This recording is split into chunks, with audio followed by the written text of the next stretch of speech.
नमस्कार, आप सभी को मेरा नमस्कार। आज हम बात करते हैं कि मध्यकालीन भारत के इतिहास में जो हम अरबों के आक्रमण को पढ़ते हैं उसका क्रम किस प्रकार हुआ। जैसा कि हमने पिछले लेक्चर में देखा था कि इस्लाम धर्म के उदय के साथ जो मोहम्मद हजरत पैगंबर साहब थे और उनकी मृत्यु हो गई थी, मृत्यु के पश्चात जो उनके उत्तराधिकारी कहलाए वो खलीफा कहलाए और खलीफाओं के द्वारा जो हमारा मध्य एशिया वाला भाग था वहां पर खिलाफत साम्राज्य चलाया गया। तो हम लोग ये देखेंगे कि आज की अरबों के जो आक्रमण थे उनका क्रम क्या था। जैसा कि हम जानते हैं कि भारत की भूमि पर जो उत्तर पश्चिम सीमा प्रांत था, मतलब कि बोल सकते हैं कि ये जो पंजाब हरियाणा वाला का जो ऊपर वाला हिस्सा था, सिंध वाला प्रांत, यहीं से पहले क्या होते हैं, प्राथमिक आक्रमण होते हैं और जो अरबों के द्वारा किए गए थे। तो हमें सबसे पहले क्रम याद रखना है कि भारत पर जो आक्रमण का क्रम रहा है वो सबसे पहले अरबों के द्वारा, इसके बाद जो रहा है वो तुर्कों के द्वारा और फिर कहीं ना कहीं अफगानियों के द्वारा या अफगानिस्तान के द्वारा आक्रमण रहा है। तो सबसे पहले हम जानते हैं, सबसे पहले जानने का हमें ये देखना पड़ेगा कि वास्तव में अरबों के आक्रमण के क्या कारण थे। तो हम लोग ये बोलेंगे कि भाई कहीं ना कहीं पहला जो पॉइंट निकल कर आता है व्यापारिक संपर्क, ये एक कारण था। इसके बाद निकल के आता है कहीं ना कहीं इस्लाम धर्म के प्रचार प्रसार के लिए इन्होंने आक्रमण का सहारा लिया। फिर हम बोल सकते हैं इनका उद्देश्य धन को प्राप्ति करना था, मतलब कि अधिक से अधिक लूटमार करना था। फिर हम देखते हैं कि भारत की जो राजनीतिक, ये भारतीय राजनीतिक शब्द जो लिखा है इसका मतलब यही है कहीं ना कहीं भारत में जो अंतिम हिंदू सम्राट था हर्षवर्धन, अंतिम हिंदू सम्राट हर्षवर्धन की मृत्यु के पश्चात भारत में कई प्रकार की क्षेत्रीय शक्तियों का उदय हो गया था। जब क्षेत्रीय शक्तियों का उदय हो गया था तो कहीं ना कहीं केंद्रीय सत्ता का अभाव हो गया था और यही कमजोरी जो थी बाहर के लोगों को दिखाई दी। इस कारण से भी और कहीं ना कहीं आक्रमण का प्रभाव देखा जाता है। और इसके बाद निकल कर आता है तात्कालिक कारण, और इन सभी कारणों में सबसे जो महत्वपूर्ण कारण है वो है तात्कालिक कारण। इस तात्कालिक कारण को हम लोग थोड़ा डीप में समझते हैं। चलिए, जैसा कि हम जानते हैं कि जब ऐसा कहा जाता है कि आपका ये जो आपका भारत है और भारत के बाद ये आपका पाकिस्तान और यहाँ पर आपका अफगानिस्तान, यहाँ आप लोग जाओगे जब मध्य एशिया साइड तो यहाँ पर आपको इराक देखने को प्राप्त होगा। तो यहाँ पर एक इराक के राजा थे, उनका नाम था बालिद। क्या नाम था? बालिद। मतलब बोल सकते हैं कि जो मुस्लिम खलीफा थे वो बालिद थे। क्या थे? बालिद। और यहाँ आप लोग देखते हो ये भारत जो है, भारत के जस्ट नीचे यहाँ पर क्या है, एक देश है श्रीलंका। कौन सा है? श्रीलंका है। तो यहाँ पर श्रीलंका के राजा के द्वारा यहाँ पर किसको, यहाँ पर बालिद को, किसको? बालिद को, जो कि खलीफा है कहाँ पर? हमारा मध्य एशिया में, मतलब कि इराक ईरान के आसपास जो पूरा क्षेत्र है वहां का खलीफा, खिलाफत साम्राज्य चला रहा है। इसको उपहार के लिए श्रीलंका के राजा ने कुछ उपहार भेजे। क्या भेजे? उपहार भेजे। परंतु इस उपहारों को यहाँ पर जो हमारा उत्तर पश्चिम सीमा प्रांत है, जो सिंध वाला प्रांत है, इसके आसपास इन उपहारों को लुटेरों के द्वारा लूट लिया गया।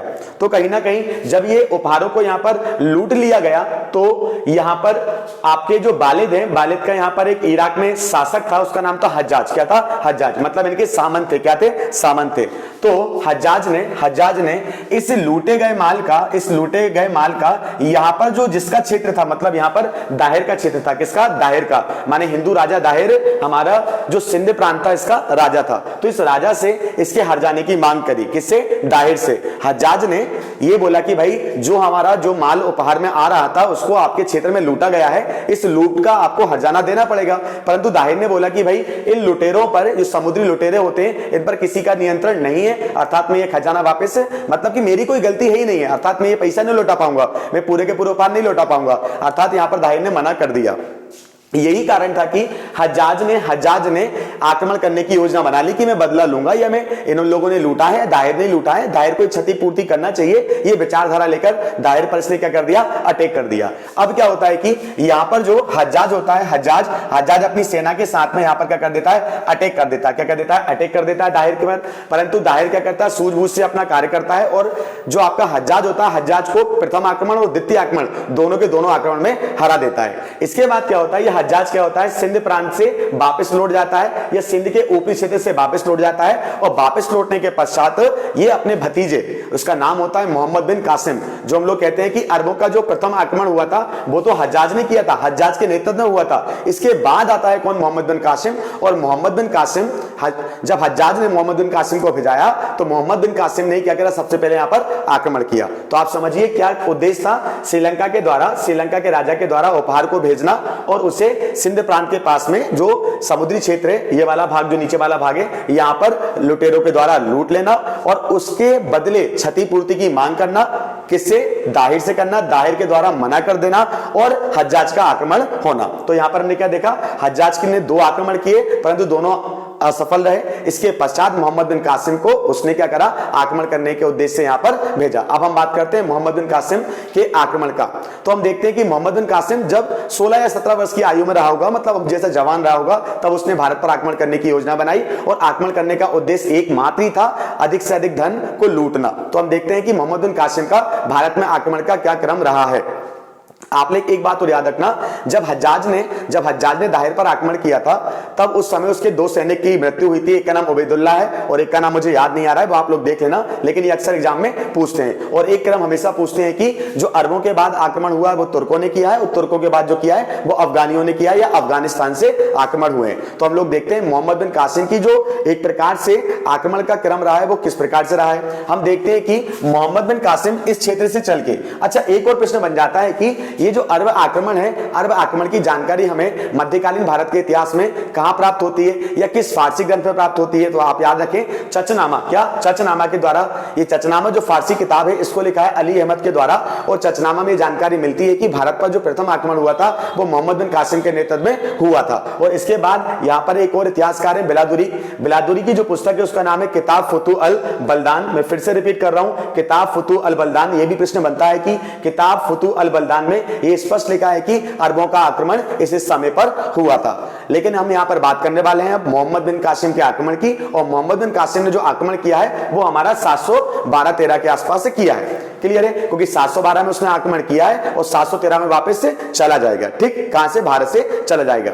अब हम लोग देखते हैं कि मोहम्मद बिन कासिम का जो आक्रमण का क्रम है, सबसे पहले मोहम्मद बिन कासिम इस वाले क्षेत्र से, मतलब कि ये इराक ईरान वाले भाग से निकलकर कहां पहुंचता है, मकराना तट पहुंचता है। कहां पहुंचता है, मकराना तट पहुंच जाता है। मकराना तट के बाद ये आपका जो जम्मू कश्मीर वाला ऊपर वाला भाग है, वहां पर देवल बंदरगाह है, मतलब कि नीचे, थोड़ा नीचे, तो नीचे मतलब हम लोग बोल सकते हैं यदि ये भारत है तो यहाँ पर देवल बंदरगाह है, तो ये देवल बंदरगाह पे पहुंचता है। और देवल में याद रखना ठट्टा नामक स्थान है, ठट्टा नामक स्थान पर ये देवल बंदरगाह पहुंच जाता है। देवल के पश्चात ये निरून पहुंचता है। अब चूंकि क्या ये निरून वाला जो भाग है यहाँ पर बौद्ध भिक्षु रहा करते थे, ठीक, और आपको पता है कि आपने प्राचीन भारत में देखा है कि जो लोगों ने बौद्ध अपना रखा था वो अहिंसा की नीति को फॉलो करते थे, मतलब वो एक प्रकार से कहीं ना कहीं अहिंसा की नीति को अपनाने का उद्देश्य, मतलब वो लूट मार या काट माट करना नहीं चाहते थे, मतलब सीधे साधे लोग थे, सत्य को मानकर चलते थे। इसलिए उन्होंने क्या करा, मोहम्मद बिन कासिम से आक्रमण नहीं किया और उसके सामने घुटने टेक दिए, ऐसा हम लोग बोल सकते हैं। इस प्रकार मकराना तट के बाद देवल पर उसने अधिकार कर लिया, और देवल के बाद कहां पे कर लिया, निरून पर उसने अधिकार कर लिया।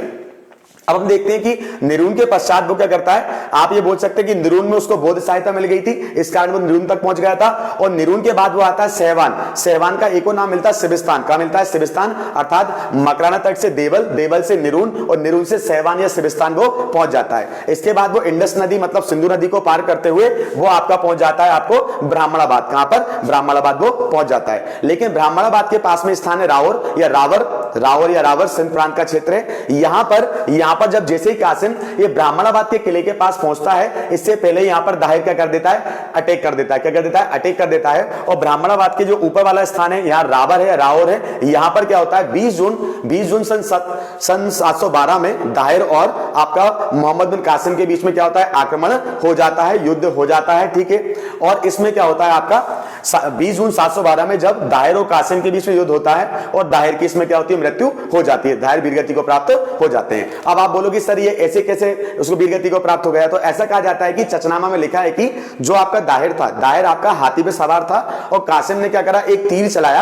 चलाया और वो आपका दाहिर की आंख में लग गया, जिससे दाहिर की क्या हो गई, मृत्यु हो गई। लेकिन चचनामा में यह भी लिखा है कि शुरुआत में जब युद्ध प्रारंभ हुआ तो उसमें यह लिखा गया है कि दाहिर ने अपने वीरता का परिचय देते हुए इसके मतलब कि कासिम के छक्के उड़ा दिए थे, ठीक है, ऐसा लिखा गया है। अतिशयोक्ति भी हो सकती है और नहीं भी हो सकती है, क्योंकि हिंदू राजा भी क्या होते, पराक्रमी होते थे। तो यहां पर दाहिर ने अच्छा खासा संघर्ष किया इससे लड़ते हुए, और अंत में वीरगति को प्राप्त हुआ। अर्थात ये कहीं ना कहीं रावर नामक स्थान को जीतते हुए फिर ये आगे बढ़ता ब्राह्मणाबाद को, परंतु इसे पता नहीं था कि भाई ब्राह्मणाबाद, मुझे भाई रावर में संघर्ष करना पड़ा तो ब्राह्मणाबाद भी संघर्ष करना पड़ेगा, क्योंकि ब्राह्मणाबाद नामक स्थान पर ये कासिम का जो पुत्र होता है जयपाल भी वहां पर पहुंच जाता है। क्लियर है। और जयपाल के बाद जयपाल और इसमें किसने, मोहम्मद बिन कासिम में फिर से क्या होता है, एक प्रकार से संघर्ष होता है। और परंतु जयपाल का जो मंत्री होता है उसकी एक प्रकार से आघात के कारण या बेईमानी के कारण वो जयपाल भी क्या होता है, युद्ध हार जाता है। अर्थात मोहम्मद बिन कासिम से संघर्ष करते हुए दोनों ही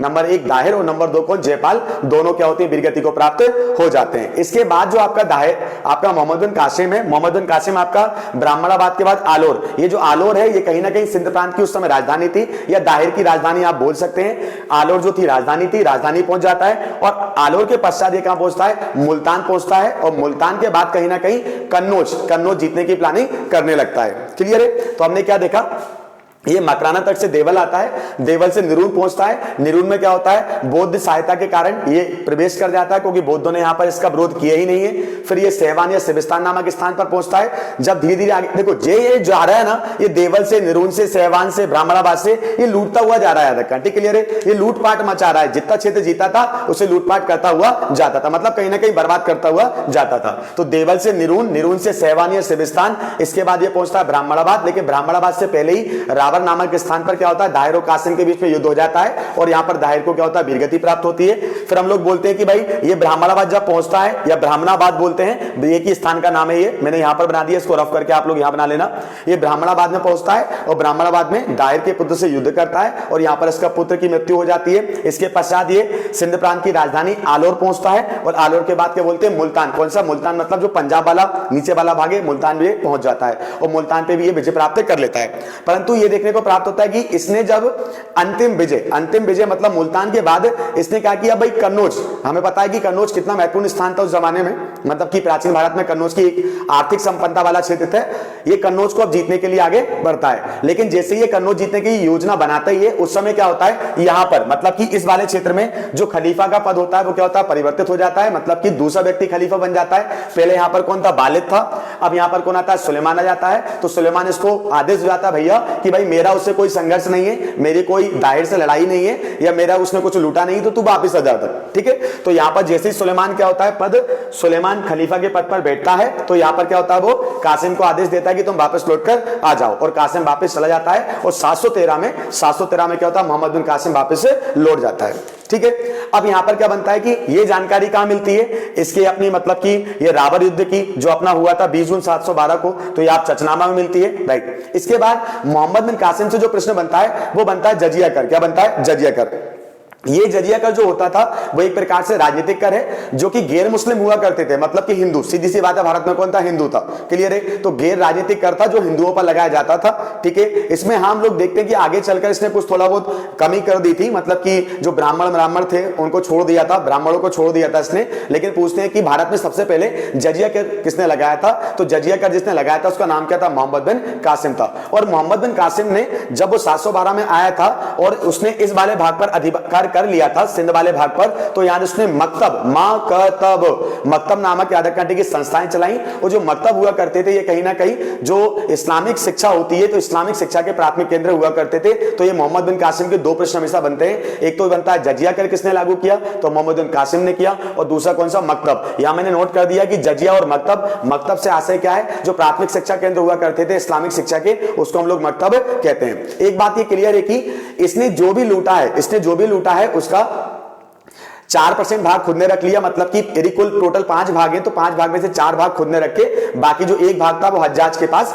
भेज दिया था। क्लियर है? इसके बाद प्रश्न पूछा जाता है कि जब इसने राजा दाहिर को मार दिया था तो दाहिर के मरने के पश्चात जो रानी थी या विधवा रानी ने इससे संघर्ष किया था, और विधवा रानी ने जब संघर्ष किया इसको काफी परेशान किया, लेकिन अंत में जब लगा कि हार जाऊंगी तो उन्होंने एक प्रकार से हम लोग बोल सकते हैं उन्होंने भी अपनी हम लोग बोलते सती हो गई थी। क्या हो गई थी? सती हो गई थी। और ऐसा भी कहा जाता है कि दाहिर की मृत्यु के पश्चात जो उसकी पुत्रियां थी उसे हज्जाज की सेवा में भेज दिया गया था, क्योंकि यहां पर हम लोग यही देखते हैं कासिम ने लूटा तो बहुत ज्यादा रखा, ठीक है, लेकिन लूटने के साथ यहां पर बहुत ज्यादा नकारात्मक विचार को वो लेकर आया था रखा, ठीक है, कि तबाह करना, नष्ट करना। तो इस प्रकार हम लोग बोल सकते हैं कि मोहम्मद बिन कासिम का जो आक्रमण हुआ था वो इन क्षेत्रों में हुआ था। तो हमने क्या देखा कि अरब जो थे, अरबों के आने के कारण क्या थे, तो इस सारे के सारे कारण थे व्यापारिक संपर्क, इस्लाम का प्रचार करना, धन की प्राप्ति करना, भारतीय राजनीतिक एवं सामाजिक दशा। हम बोल देंगे कि इस समय क्षेत्रीय शक्तियों का क्या था, बहुत ज्यादा उदय हो चुका था, कोई भी सामने नहीं आना चाहता था, सब अलग अलग हो गए थे। कहते एक प्रकार से जब अलग अलग हो जाते हैं तो कहीं ना कहीं एक साथ हम लोग मतलब विश्वास में कमी होती है, एकता में कमी होती है, वो उजागर करता है। और याद रखना आप लोग कि मोहम्मद बिन कासिम ने जब आक्रमण किया था और मोहम्मद बिन कासिम के आक्रमण के पश्चात जो अन्य आक्रमण होते हैं, इससे स्पष्ट निकल कर आता है कि दाहिर का हारना, तो ये हमारी कहीं ना कहीं उत्तर पश्चिम सीमा प्रांत की कमजोरी का उजागर करना होता है। यदि हम हारते ही नहीं तो क्या होता, कहीं ना कहीं ये बात निकल कर आती कि भाई उस क्षेत्र में शक्ति मजबूत है, लेकिन यहां पर जब हम हारे तो ये पूरे के पूरे विश्व में ये चीज साबित हो गई कि भाई ये उत्तर पश्चिम जो भारत का क्षेत्र है, यहां से अटैक करना बहुत आसान वाली बात है। इसी जितने भी आक्रमण देखने को आपको मिलेंगे, चाहे वो अरबी हो, चाहे वो तुर्की हो, चाहे वो अफगानी हो, चाहे वो आगे जाकर हो, वो सारे के सारे इसी वाले भाग से आए हैं। और भी कुछ कारण है, लेकिन क्या है, कंपटीशन एग्जाम में इतना ही कुछ पूछते हैं। तो धन्यवाद। अगली क्लास में हम लोग देखेंगे कि मोहम्मद बिन कासिम के बाद कौन आया। इसी प्रकार हम लोग चलते रहेंगे। तो धन्यवाद।